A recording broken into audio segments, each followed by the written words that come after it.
जो बेटा कहलाता हूँ मिर्जा सरकार, जो बेटा कहलाता हूँ मिर्जा सरकार, तो गोदी खरोच थी तो लाओ का पता है। जो मेरा ही नाम आरा सिंह पता है। इस समय मैं अपनी कॉलेज में आराम करने के लिए आ रहा हूँ।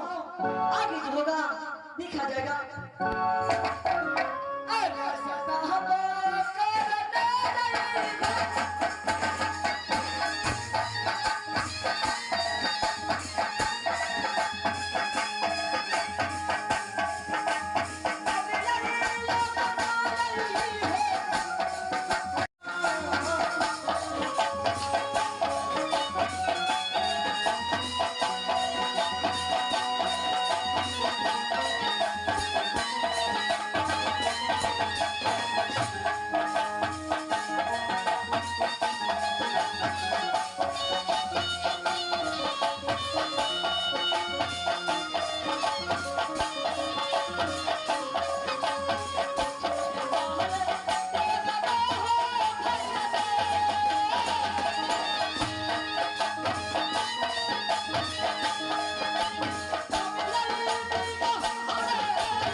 आगे जो होगा देखा जाएगा।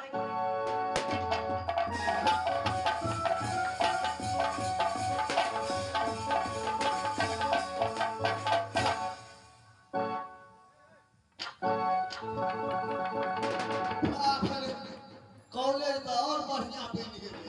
पहले इतनी अच्छी करने हले विद्यार्थी और चंदा नहीं होती तो हम बना देल के महाराज बनी है सुतल नहीं है देखे छी अंदर घुस के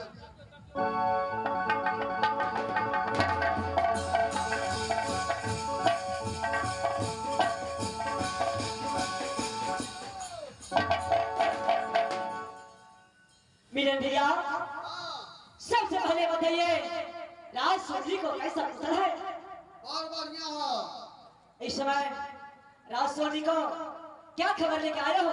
खबर लगा ये है तोहर माँ बाबू जे हो तो तोहर बड़ याद करे हो। यानी मेरा माँ और मेरा पिताजी एकदम मुझे याद किया है। हमरा कहल के जे बउआ अल्लाह के नहीं आवत से अच्छा हमरा संगे संगे तू चल। ठीक है मीरा, कन्हा पर हम बैठ जाइए। क्या मेरे कांधे पर आप बैठ कर जाएंगे? अपना कन्हा पर बैठा लिया। अच्छा उस ज्यादा मुझे वक्त नहीं है, चलो आगे चलो, मैं पीछे से आ रहा हूँ। इस समय जो है मैं अपने पिताजी को अदालत में जाता हूँ। आगे जो होगा देखा जाएगा।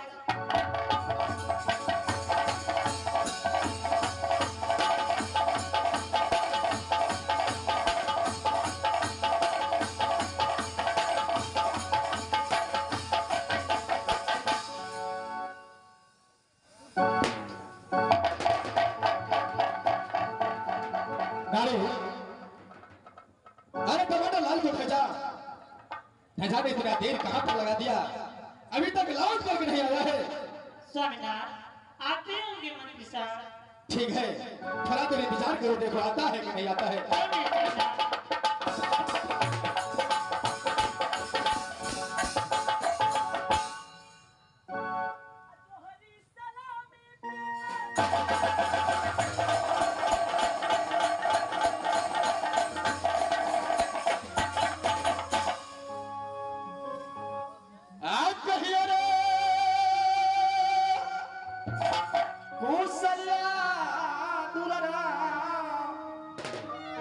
कॉलेज के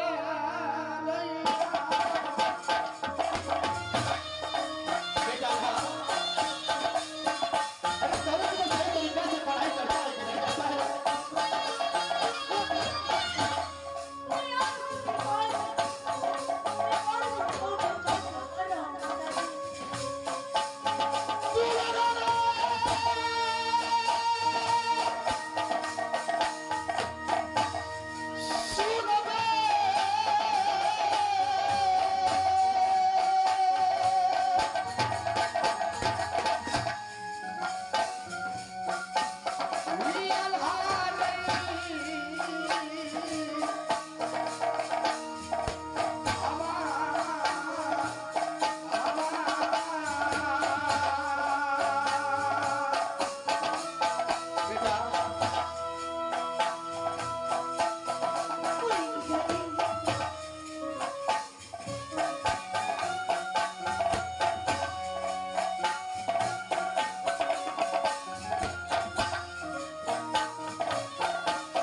पिताजी अरे तुमको देखा हुआ बहुत दिन हो चुका था इसलिए आज तुझे देखने का इच्छा हो गया इसलिए कॉलेज से बुलाया जाकर अपने माँ से मुलाकात कर लो ठीक है पिताजी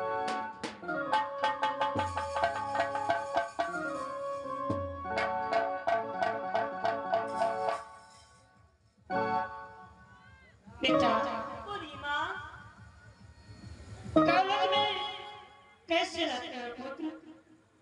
माँ मैं कॉलेज में बहुत अच्छे से रह रहा हूँ माँ बेटा जिस दिन से तेरे गर्भ से जन्म लिया उसी दिन से तेरे पिताजी कॉलेज में नाम लिखवा दिया उस दिन से आज तक तुझे देखने के लिए आंखें तरस रही थी बेटा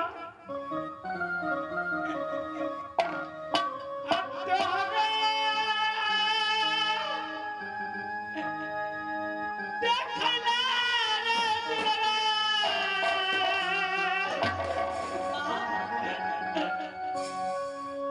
नहीं ना रो भाई चले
बेटा ला इस समय माँ और पिता से मुलाकात तो कर लिया, चलो महल की ओर चलो, साथ मिलकर के खाना खाएंगे और अपने महल में आराम करेंगे।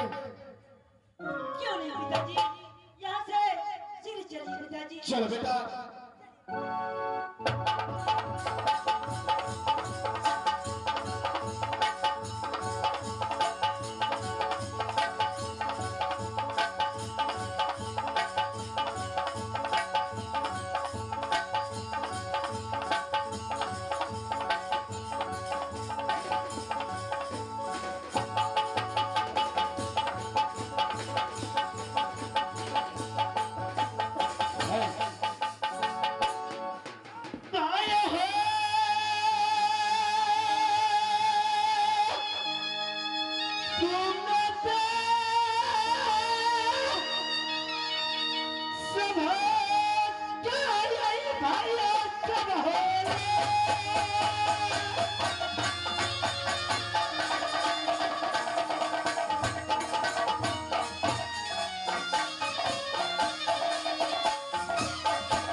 मुखिया जी मरे भैया नाम मेरे दास सरसिल पर